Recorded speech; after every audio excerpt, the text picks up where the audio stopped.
Alright, tonight I'll be responding to Kimberly's claim about hands-free devices.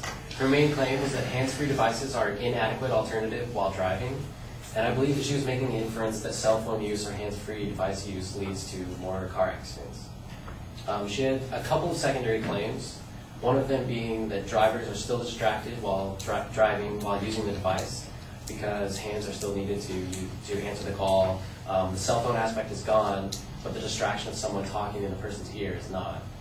Her secondary claim was that drivers are still talking while driving, and that is the reason why cell phones were banned in the first place, because there's somebody talking in your ear and you're totally distracted by that. There's no dispute that using a cell phone or a hands-free device is absolutely distracting to a driver. She goes on to say that this is different from drivers speaking to passengers because passengers are able to alert the driver if a situation arises and the person on the other line can't do that. Now, I don't know if she took this from her own personal experience, but there's no research that supports that claim. Now, in response to her main claim, there's actually research that shows that while the rates of cell phone subscribers have risen drastically, the rates of crashes have actually fallen. There's a number of statistics taken from the National Safety Council, the National Highway Transportation Safety Administration, and the CTIA, the Wireless Association. All these numbers were kind of summarized by Wikipedia that says, in the US, the number of cell phone subscribers has increased by 1,262.4% between the years 1985 and 2008. In approximately the same period, 1995 to 2009, the number of crashes has fallen by 0.9%, and the number of fatal crashes has fallen by 6.2%. So while just about everybody has a cell phone or a hands-free device, not all of them are going to use them while driving, and the inference that cell phone use leads to crashes is not necessarily true.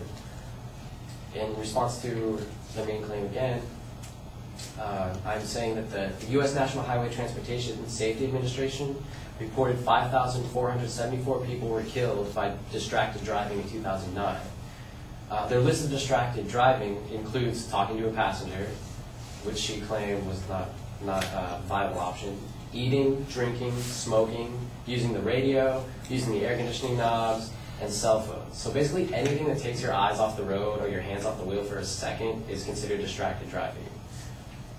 Of the 5,474 people killed, and mind you, these are only fatal crashes, only 995 were killed by people using cell phones. So this is only 18% of the fatal crashes in 2009. And the study does not state that there's any causal relationship between cell phone use and car accidents. Now, while hands-free devices and cell phone use is distracting, she failed to take into account the other distractions that actually cause a higher percentage of these accidents. And she also claimed that passengers are not distracting to the driver, while the National Highway Transportation Safety Administration says different.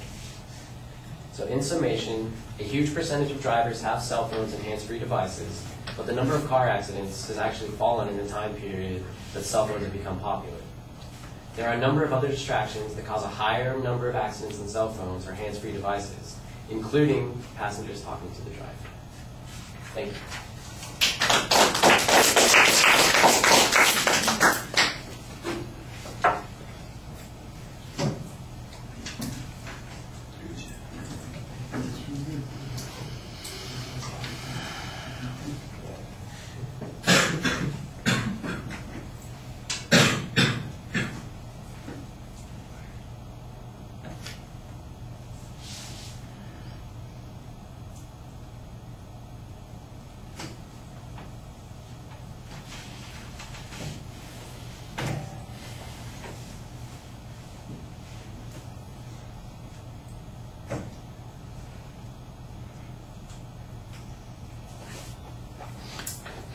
All right, presentation issues are pretty good. Everything's structured adequately. It seemed like on the first point that you're suggesting that there really isn't any dispute on the issue of distraction, but later on you're suggesting that there is, in fact, no effect from distraction whatsoever because the number of crashes hasn't gone up. In fact, it's gone down slightly despite the fact that we have added distractions. So I think that both of you are playing it a little bit, both sides of the issue on this particular point. And you're taking advantage of the advocates doing this by, suggesting some relationship that does the same sort of thing.